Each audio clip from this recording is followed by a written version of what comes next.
আমার ছাদ বাগানের কাঁচামরিচ গাছে কিনা এত কাঁচামরিচ হয়েছে। হ্যাঁ, তোমরা একদম ঠিকই দেখেছো। আমি আমার ছাদ বাগানে করেছি বেশ অনেক ধরনের সবজি গাছ, তার ভিতরে রয়েছে এই কাঁচামরিচ গাছ। এখানে দেখো মাসাল্লা দিলে কত সুন্দর কাঁচামরিচ হয়েছে এই গাছে।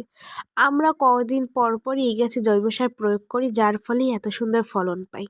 দেন এখানে রয়েছে একটা বোম্বাই মরিচ গাছ, আর এখানে রয়েছে অনেকগুলো বেগুন গাছ। এগুলো আমরা বিচি থেকে চারা করেছি এই বেগুন গাছে, তারপরে লাগিয়েছি আলাদা আলাদা টবে। দেখতেই পাচ্ছ কি সুন্দর বেগুনের কড়া চলে এসেছে। দেন ওপাশে ছিল আমাদের একটা লাউ গাছ।